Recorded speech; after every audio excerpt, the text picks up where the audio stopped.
தமிழ்நாடு முற்போக்கு எழுத்தாளர் கலைஞர் சங்கம், இந்திய மாணவர் சங்கம் ஆகியவற்றின் சார்பில்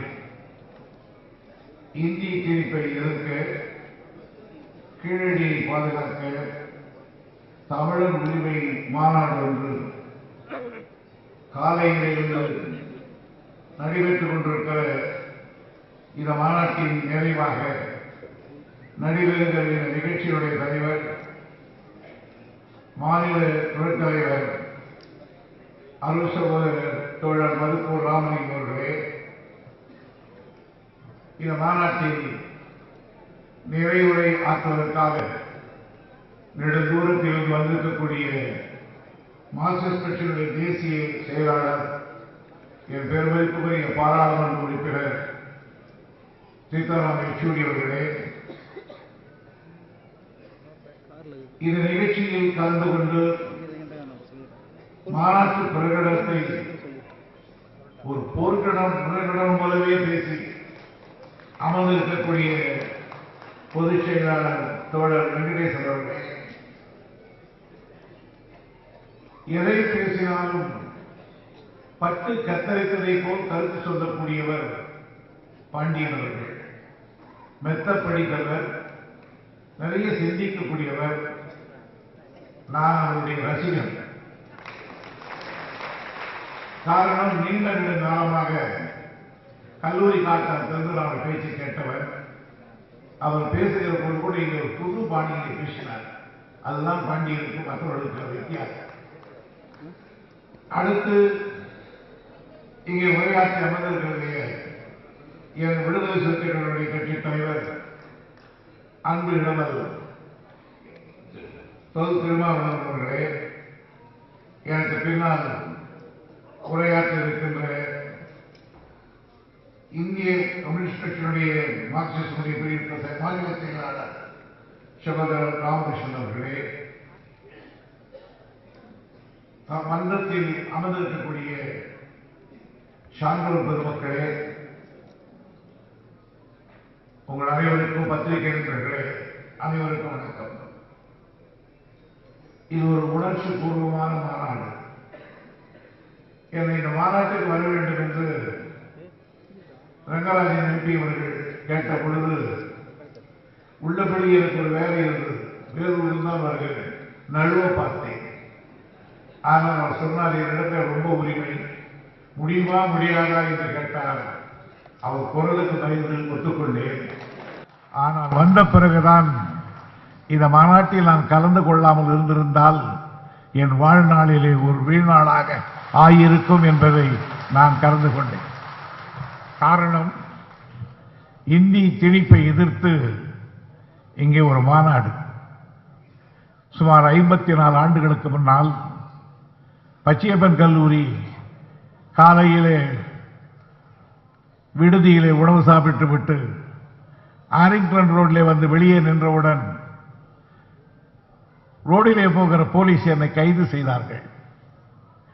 என்னை கைது செய்தார்கள் என்று சொன்னவுடன் பச்சையப்பன் கல்லூரி பற்றி தெரியும், பறந்து வந்தார்கள் மாணவர்கள். காம்பவுண்டுக்கு உள்ளே மாணவர்கள், வெளியே போலீஸ்.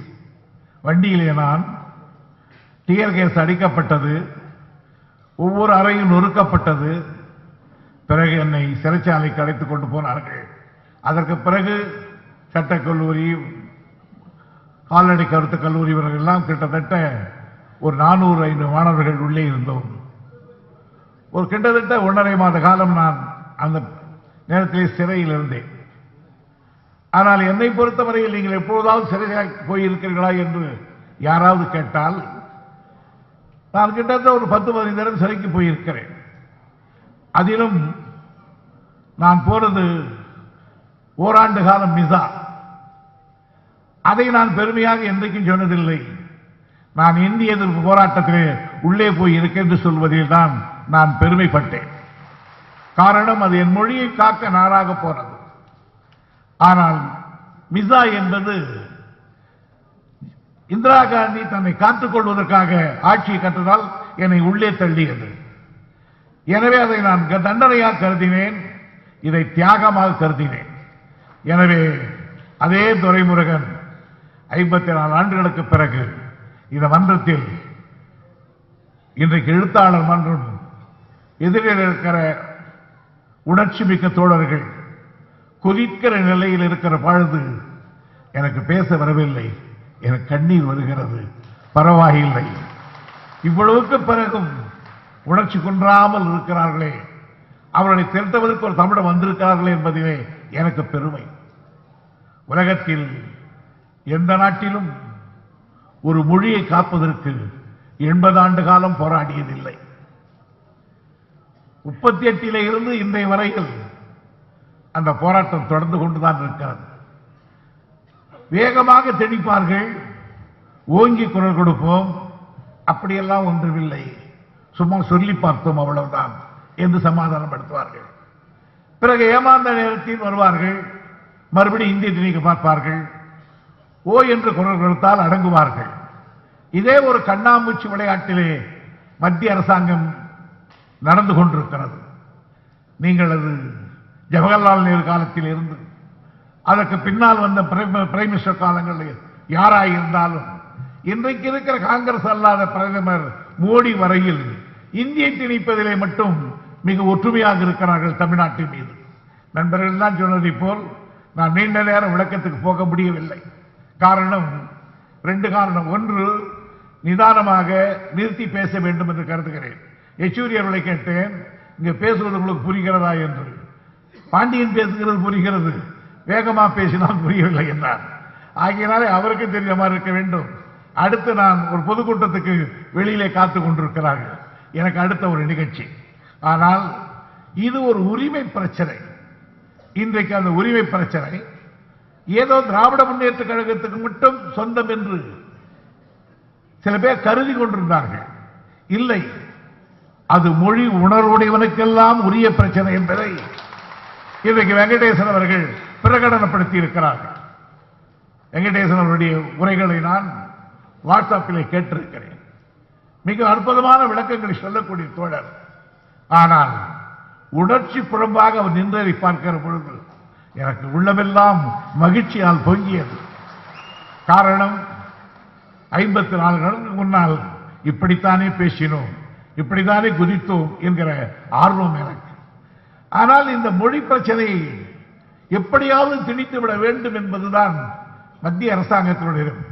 இதை இந்தியா ஒரே நாடு என்று சொல்றார்கள். கேட்டால் ஏன் திணிக்க வேண்டும்? இந்தியா என்பது ஒரு நாடு, அந்த நாட்டுக்கு ஒரு மொழி வேண்டும், அது இந்தியா.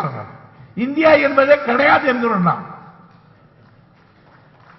இந்த நாட்டுக்கு இந்தியா என்ற பெயர் இந்தியா, தட் இஸ் பாரத் அப்படின்னு. பாரத்துக்கு வச்ச நீ பேரு, இந்தியான் பேர் வச்ச நீ அல்ல, இந்தியான் பேர் வச்ச வெள்ளக்காரன். ஆக வெள்ளக்காரன் வச்ச பேர் மட்டும் இந்தியான்னு இருக்கலாம், வெள்ளக்காரன் இங்கிலீஷுக்கு இருக்கக்கூடாதோ? அதை மட்டும் திருப்பி நான் கேட்கிறேன். ஆனால் ஒவ்வொரு மாநில மொழிகளும் முழு உரிமை பெற்று வாழ வேண்டும் என்பது நம்முடைய கொள்கை. ஆனால் உனக்கு எனக்கும் 8ஆம் பொருத்தம். நான் பேசுவது உனக்கு புரியாது, நீ பேசுவது எனக்கு புரியாது. நீ குதிரை ஓட்டணும் ஹை ஹை என்றா, என்ன பார்த்து ஹை ஹை என்றா. ஆகிய என சொல்லுது பெயர் சொல்லுதுன்னு தெரியாது. ஆகையினால உனக்கும் எனக்கும் இருக்கிற வித்தியாசத்தில் இன்னைக்கு ஒரு இணைப்பு மொழி. அது சொல்ற நீங்க நல்லா போட்டிருக்கீங்க, ஒரு இந்த காற்றில் ஒரு காற்றில் போட்டிருக்காங்க. அதாவது ஒரு மைல்கல்ல இந்தி மட்டும் பெருசா எழுதிட்டான், தமிழ் கீழே தள்ளிட்டாங்க. இந்தி வடநாட்டில் இருக்கிறவங்கெல்லாம் தமிழ்நாட்டில் இருக்கிற ஹைவேஸ்ல இந்தியில எழுத்து இருக்கணுமா? தென்னாட்டில் இருக்கிற வடநாட்டு போனா இந்தியில மட்டும்தான் இருக்கணுமா? ஏன் இங்கிலீஷ்ல இருக்க வேண்டாமா? இருக்க எழுத மாட்டான். அது சொல்ற ஒரு இணைப்பு மொழி வேண்டும். சரி, உனக்கு எனக்கு இணைப்பு மொழி இந்தி ஒத்துக்கிறோம் வாதத்துக்கு. நான் மற்ற நாட்டுக்காரனோட பேசணும், அவன்கிட்ட என்ன இணைப்பு மொழி? நீ வெள்ளைக்காரனோட பேசணும், அமெரிக்காவுக்கு போயிருக்க, அங்க என்ன மொழி? அஜி பத்தா போற கத்து போற விட்ட. அவன் ஒரு மோசமான பிரசிடென்ட், பைத்தியக்காரன். அதெல்லாம் தேர்ச்சி அடிச்சுடுவாங்க. 2 பேருக்கு வாய்ஸ் அண்டு வந்துடும். அங்க உனக்கு இங்கிலீஷ், அதான் அண்ணா அழகா சொன்னாரு. ஐன்ஸ்டீன் ஆராய்ச்சி பண்ணிக்கிட்டு இருந்தானா, அது ஒரு பூனை வளர்த்துருந்தானா. அந்த பூனை எப்போ பார்த்தாலும் சுரண்டுமா. இது என்ன பெரிய தொல்லையா போச்சுன்னு அந்த கதவுல ஒரு ஓட்டை போட்டு விட்டாங்க. அதாவது இவன் பாட்டுக்கு ஆராய்ச்சி பண்ணலாம், பூனை அது வழியா போகலான்னு. கொஞ்ச நாள் அந்த பூனை ஒரு குட்டி போட்டு வச்சேன். உடனே என்ன பண்ணான், அந்த ஆள் பக்கத்தில் பெரிய அறிவாளி தானே, சின்ன தொல்லை ஒன்று போட்டான்னா. இது ஒருத்தன் கேட்டான்னா, கதவுல நான் 2 தொல்லை போட்டிருக்கிறேன்னு. ஒன்று பெரிய பூனை போகிறதுக்கு, இன்னொன்று குட்டி பூனை போகிறதுக்குன்னா. அவன் கேட்டானா, இவ்வளவு பெரிய அறிவாளியா இருக்கிறையா, இந்த பெரிய பூனை போற துவாரத்திலே சின்ன பூனை போகாதோ அன்னைக்கே கேட்டார். ஆகியனால இணைப்பு மொழிகின்ற அவங்களுக்கு அந்த பிரச்சனையே கிடையாது. எல்லோரும் வடநாட்டுக்காரன் ஆயிடணும், எல்லாரும் டவாலியா இருக்கணும், எல்லாரும் ஏதோ ஒன்று மாட்டிக்கிறாம இருக்கு. அது பைஜாமாவும் தெரியாது, புருதாவும் தெரியாது, ஏதோ ஒன்று மாட்டிக்கணும். எல்லாரும் ரொட்டி சாப்பிடணும், எல்லாரும் ஒரு நாடாக்கணும் பார்க்கிறான். இது இந்த நாட்டில் முடியவே முடியாது. இன்னும் 40 பிரதமர் வந்தாலும் நடக்காது. அழகிரி சொன்னார், 38ல் இந்திய போராட்டம் நடத்தி திருச்சியிலிருந்து வந்தபோது சொன்னார், இந்த தமிழ்நாட்டில் இருக்கிற தமிழன் அத்தனை பேர் செத்து போய் இந்த நாட்டில் இருக்கிற காகம் இருந்தால் அந்த காகம் குருவி கூட இந்தியை எதிர்க்கும் என்று சொன்னாரே, அந்த உணர்வு இன்றைக்கு எல்லா மக்களிடத்திலேயும் பரவி இருக்கிறது. ஆகியனால எனக்கு மற்றற்ற மகிழ்ச்சி. இந்தியை பொறுத்தவரையில் அது ஒரு நீண்ட நெடிய போராட்டம். எங்களுடைய திராவிட இயக்கத்தை பொறுத்தவரையில் நாங்கள் எத்தனையோ கொள்கையில் காம்ப்ரமைஸ் செய்துகிட்டு இருக்கோம். ஒரு காலத்தில் பாப்பான கண்டா பாம்பி பள்ளிய பாப்பான அடிட்டான், அதெல்லாம் கிடையாது. நாங்கள் பிராமணர்களை எதிர்க்கவில்லை, பிராமணியத்தை எதிர்க்கிறோம் சொல்லிட்டோம். ஒரு காம்ப்ரமைஸ். கடவுள் இல்லவே இல்லைன்னா அதெல்லாம் கிடையாது, ஒன்றே குலம் ஒருவனே தேவன், ஒரு காம்ப்ரமைஸ். அதனால நாங்க என்ன சொல்றோம், நாங்க இந்தியை எதிர்க்கவில்லை, இந்தி திணிப்பை எதிர்க்கிறோம். அதுல மட்டும் நாங்க கரெக்டா இருக்கிறோம். 2 கொள்கையிலே நாங்கள் உறுதியாக இருப்போம் கடைசி வரையில். ஒன்று இந்தி எதிர்ப்பு, இன்னொன்று வகுப்பு வாரி உரிமை.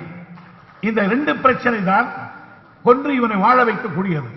ஆகியனால இந்த மொழி பிரச்சனையை பற்றி எனக்கு என்ன பூரிச்சு போயிட்டேன்னா, உள்ள நுழைந்த உடனே பார்த்த தாளமுத்து நடராஜன் நிறைவரங்கம் எழுதினீர்களே, அந்த கரங்களுக்கு 1000 கும்பிடை நான் போட தயாராக இருக்கிறேன். இவர்களெல்லாம் இன்றைக்கு பேனரிலே மட்டும் நிற்கிறார்கள். வாழ்வில் எத்தனை பேருக்கு அவர்களெல்லாம் தெரியும், எத்தனை பேருக்கு மாயவரன் சாரங்கமாணி தெரியும், எத்தனை பேருக்கு ராஜேந்திரன் தெரியும், எத்தனை பேருக்கு 8 தீக்குளித்த மரபுகள் தெரியும். நம்ம முதலிலே மற்றவரை குறை சொல்வதை விட நம்மை நாமே திருத்திக் கொள்வது காரணம். நமக்கு அந்த உணர்வு பங்கி போய்விட்டது. இங்க அடுத்து பேசினார்களே கீழடி, இந்த கீழடி சமாச்சாரம் என்ன? நான் நண்பர் வெங்கடேசனுடைய வாட்ஸ்அப்பில் தான் நிறைய கேட்டேன். இது மாதிரி 1000 உண்டு. Mohenjodaro, Harappa, before Aryans, Dravidians civilisation அப்படின்னு சொன்னாங்க. ஆதர் ஏராஸ், மார்ஷல் இவரெல்லாம் முதல்ல கண்டுபிடிச்சு புதுசு சொன்னாங்க நாட்டுக்கு. அது ஒரு திராவிட இயக்க நாகரிகம். அப்ப கொஞ்சம் விட்டாங்க. Nehru glimpses of world history சொன்னார், இந்த நாகரிகம் ஆரியர்கள் உள்ளே நுழைவதற்கு முன்னால் செடித்து ஓங்கியிருந்த ஒரு நாகரிகம், அது திராவிட நாகரிகம் தான். ஆனால் வந்த ஆரியர்கள் அவர்களை தெற்கே விரட்டிவிட்டு தங்களை இருப்பிக் கொண்டார்கள் என்று கிளீனா எழுதியிருக்கார் கிளிம்ஸ் ஆஃப் வேர்ல்ட் ஹிஸ்டரியில. ஆகியனால் அந்த நாகரிகம் கொண்டு விட்டார். நாகரிகம் சொன்னார், அது சிவனை போல் சிவல் இடவு வழிபாடு இருப்பது, மாடு இருக்கிறது, கொம்பு இருக்கிறது, கோடு இருக்கிறது சொல்லி முடிச்சார். அதையும் முடிச்சுட்டேன். இங்க எனக்கு தெரிஞ்சது பார்க்கிறேன், அரிக்கம்பேடு, அதுக்கப்புறம் ஆதிச்சநல்லூர், ஆதிச்சநல்லூருக்கு அப்புறம் அழகன்குளம், அழகன்குளத்துக்கு அப்புறம் கொடுமணல், பெருந்தல், வல்லம், இப்படி நிறைய இடங்கள்ல பார்க்கிறோம். ஆனால் இது வார பத்திரிகையில் வருகிற செய்தியாகத்தான் இதுவரையில் இருந்தது. இது ஏதோ தொல்பொருள் ஆராய்ச்சியாளர்கள் மட்டும்தான் அது இருந்தது. ஆனால் இதுவரையில் எந்த ஆழ்வுக்கும் அகழாராய்ச்சிக்கும் இல்லாத பெருமை இந்த கீழடிக்கு வந்திருக்கிறது. எனவே கீழடியின் மூலம் மற்ற அகழ் ஆராய்க்கெல்லாம் பெருமை சேர்க்கிறது. இதை நமக்கு மறைச்சிட்டாங்க பல பேர். நாகசாமின்னு ஒருத்தர் நாங்க ஆர்காலஜியில் போட்டிருந்தோம். நாகபாம்பு போட்டிருக்கலாம். சொன்னா தமிழ் மொழி தரித்த மொழி, சான்ஸ்கிரிட் கலக்காத மொழின்னா எங்க ஆட்சி வரணும்னா அடுத்த புக் எழுதுனா இது சான்ஸ்கிரிட்ல தான் வந்ததுன்னா. ஆக ஆரிய நாகரிகம் தான் உயர்ந்ததுன்னு எழுதுனான். மாறி மாறி வரல ஆர்காலஜியில் இருந்து டைரக்டர் ஆகிட்டு போனான். எங்க தலையெழுத்து நாங்க தான் வந்து கூட. இன்றைக்கு நான் பேசுற சட்டசபையில் சொன்னார். இப்ப நான் திருமாவளவன் சட்டசபையில் பேசுறது கல்வி மானியம் வந்தது. அருங்காட்சியகம் அகழ்வாராய்ச்சின்னு ஒரு 4 லைன் இருக்காது. அது எழுதுறவனுக்கும் தெரியாது, யாரு மந்திரிக்கும் தெரியாது. இதை உட்கார்ந்துங்கிற பல பேருக்கு 234ல் 220 பேருக்கு தெரியாது. இந்த மிச்சம் பேரு காது வழியா கேட்டிருக்கான். அரிக்கமேடு அது இது அப்படின்னு சொல்லி கேட்டிருக்கான். கீழடி கீழடி படிப்பதில் வந்தா இதுல ஒருத்தர் தான் தெரிஞ்சு பேசுனா அவன் தான் தென்னரசு. தென்னரசு தெரிஞ்சு அவன் கொஞ்சம் ஆர்காலஜியில் நம்ம கெட்டிக்காரர் மாதிரி பாரு சப்ஜெக்ட்ல பேசினான். நமக்கு அங்க அதிகமா சட்டசபையிலேயே இந்த விவாதம் அதிகம் வரலையே. சட்டசபையில் வந்த விவகாரமே வேற வேற விவகாரம். அவங்களை பார்த்து இப்ப உங்களுக்கு கீழடி எல்லாம் இல்லை, அதை விட பெரிய அடி கிடைச்சிருக்காங்க. அவங்களுக்கு போயிட்டு கேட்டாங்க. திருமாவளவன் கொதிச்சு எழுந்தார். தமிழக அரசு கேட்க வேண்டாமா? கேட்க மாட்டாங்க. எப்படி சார் கேட்பாங்க? 2 பக்கம் 2 பேர் நின்று ஜி அச்சா ஐ இயர் इंग्लिश है अच्छा आई एम गुड गुड वो कैसे बैड बैड बिलीव मी अच्छा अच्छा गुड बॉय अच्छा मॉर्निंग அவமானம் நோத்தவரா जी अच्छा Edappadi bad bad I am good good விக்கி விட்டுண்டா ஆச்சா ஆச்சா. இன்னொருத்தன் கேட்டான், அவனையும் ஆச்சான்றீங்க இவனையும் ஆச்சான்றீங்கன்னா. தமிழ்நாட்டில் நமக்கு கிடைத்த 2 அடிமைகளில் நல்ல அடிமைகளாக இருக்கிறாங்க. இது ஏன் நான் ஒருவரும் கேட்டேன். திருமாவளவன் யார் செய்த புண்ணியமோ நீ உள்ள வரல, யார் செய்த கெட்டதாலும் நான் மாட்டிக்கிட்டேன். எனக்கு என்னன்னா, என்னுடைய காட்பாடி தொகுதியில் நான் 11 தரம் போட்டியிட்டு 10 தரம் ஒரே தொகுதியில் வின் பண்ணுவேன். வேற தொகுதியை மாத்தல. நான் என் தொகுதியில் மட்டும் தான் நின்று 10 தரம். கலைஞருக்கு அடுத்து சீனியர் மோஸ்ட் நான் தான். கிட்டத்தட்ட 40 வருஷம் நான் இருக்கேன் உள்ள. என்ன பண்றது, இவங்களுக்கும் ஆட முடியல, என்னால என் அனுபவம் இருக்க முடியல. மிகப்பெரிய பிரச்சனையில மாட்டிக்கிட்டு இருக்கேன். அது திருமாவளவன் வராதனால தான் நல்லதுன்னு அவனுக்கு சொன்னேன். ஆகையினால இந்த கீழடியை பொறுத்த வரையில் நான் சொல்றேன், நமக்கு மக்கள் மத்தியில ஒரு விழிப்புணர்ச்சி கிடையாது. முதல்ல புலவர்கள் மத்தியிலே கிடையாது சார். நான் நேற்று ஒரு ஆள் பார்க்கிறேன், பேசுறாரு 1/2 மணி நேரம். அந்த எடுக்கப்பட்ட அந்த பவானி ஓட்டில் இருப்பது பிராந்த எழுத்து என்று இவர் சொன்னார். ஆனால் என்னை பொறுத்தவரை ஏற்றுக்கொள்ள தயாராக இல்லை. நான் யோ அது பிராக்தனா இல்லையான்னு 2 பேரும் பேசிட்டு ஒன்னா சொல்லுங்களேன். எங்களையா போட்டு உயிரை வாங்குறீங்க? கலைஞர் தான் சொன்னாரு, தமிழ்நாட்டு வரலாறு இப்படிதான் இருக்கு. இவர் காவிரி கரையோரம் 1000 ஆலயங்களை நடத்தியவன் முதலாந்தர் சோழனா கோம்கண்ண சோழனா, இதை பத்தி இவ்வளவு நீட்டு எழுதுறான். நமக்கு கெட்ட ஆசிரியர்களே எப்பேற்பட்டவர்கள் கேட்டீங்கன்னா நமக்கெல்லாம் சீனிவாச சாஸ்திரி தமிழ்நாட்டு வரலாறு, இன்னொருத்தர் நீலகண்ட சாஸ்திரி, சத்யநாத ஐயர், ராகவையங்கார், விளங்கமா தமிழ்நாட்டு ஹிஸ்டரி எழுதி விட்டுட்டான் ஹிஸ்டரிலாம். ஆகையினால உங்களுக்கு அதை பத்தி ஒன்றும் பிரச்சனையே. தலைவர் சொன்னார், இந்த பாருங்க எல்லா புலவர் மாபுஸ்வா மாணிக்கம் நம்ம மூவாக்குவா எல்லாரும் கூப்பிட்டு உட்கார வச்சார். உங்களெல்லாம் பணி ஒன்போடு கேட்டுக்கிறேன், ஆளாளுக்கு ஒண்ணு சொல்லாதீங்க. ஒருத்தர் இவர்களுக்கு அவனுக்கு கேட்க படிக்கிற எங்களுக்கே தமிழ் ஹிஸ்டரியில் இன்ட்ரெஸ்ட் போயிடுது. எல்லாரும் ஒன்னா உட்கார்ந்து ரூம்ல நீங்க பொய்ய சொன்னாலும் ஒன்னா சொல்லுங்க. கலைஞர் இப்படியே சொன்னாங்க, ஐயா பொய்ய சொன்னாலும் ஒன்னா சொல்லுங்க ஐயா, அதுதான் இருக்கட்டும் ஒன்னா, ஆனா ஆளாளுக்கு ஒண்ணு சொல்லி கெடுத்தாதீங்கன்னு அதுக்கு ஒரு குழு போட்டாங்க. அப்பதான் தொல்பழங்காலம் பழங்காலம்னு ஒரு 2-3 புத்தகங்கள் இந்த ஆசிரியர்கள்லாம் இருந்து 10 பேர் இருந்து வெளியிட்டாங்க. அதுக்கப்புறம் வேற கட்சி ஆட்சிக்கு வந்தது. இந்த மாதிரி கெட்ட வேலையெல்லாம் சர்க்கார் செய்யாதுன்னு அவங்க நிறுத்திட்டாங்க. ஆக நமக்குள்ள அதை கொண்டு வர்றது இல்லை. நமக்கு விழிப்புணர்ச்சியே வேற மாதிரி போச்சு. ஆனால் தமிழ் எழுத்தாளர் சங்கத்தில் இருக்கிறவர்களை நான் மெத்த பணிவன்பு கேட்டுக்கிறேன். அற்புதமான ஏற்பாடு, அற்புதமான விழிப்புணர்ச்சி காட்டுகிற ஒரு நிழல். இந்த குழு பணம் கொடுக்க மாட்டான். எப்படி தமிழருடைய நாகரிகம் வெளியில தெரியக்கூடாதுன்னு தானே அவனுடைய எண்ணம். ஆகையினால கொடுமுடலும் சரி, அல்லது கீழடி சரி, இன்னும் சொல்ல போனால் வெங்கடேசன் சொன்ன மாதிரி கீழடி நாகரிகம் என்பது ஒரு நகர் நாகரிகம், மற்றதெல்லாம் வீடு நாகரிகம். ஒரு நகரையே உள்ளே அடக்கி வைத்திருக்கிற நாகரிகம். பூம்புகாருக்கு அடுத்து ஒரு நகர் நாகரிகம்.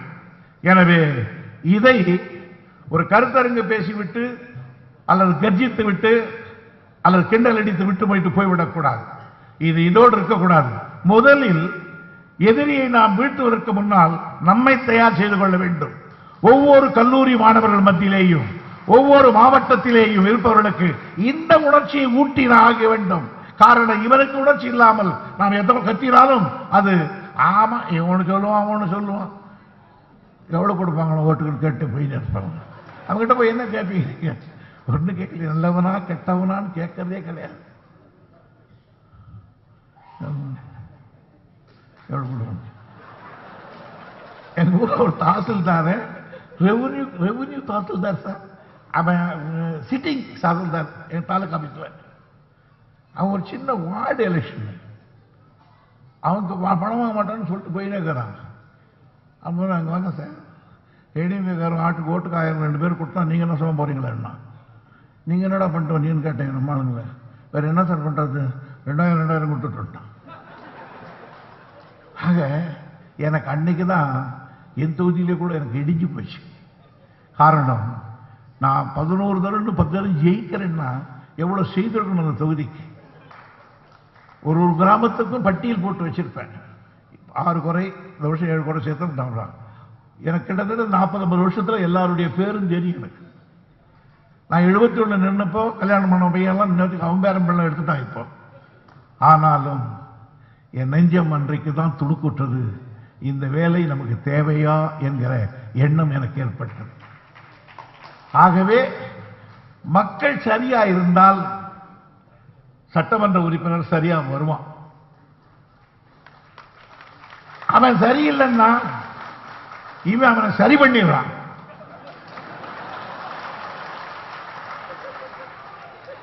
ஆகவே முதலில் மக்களை நாம் தயார் செய்தாக வேண்டும். என்றைக்கு ஓட்டுக்கு பணம் கொடுக்கிற கலாச்சாரம் இந்த நாட்டை விட்டு தொலைகிறதோ அன்றைக்குத்தான் எல்லா உணர்வுகளும் எல்லா வளரும் பெற்று இந்த நாடு வாழ்வாங்க வாழும் என்பதை எடுத்துக் கூறி வாய்ப்புக்கு நன்றி தெரிவித்து விடைபெறுகிறேன். நன்றி.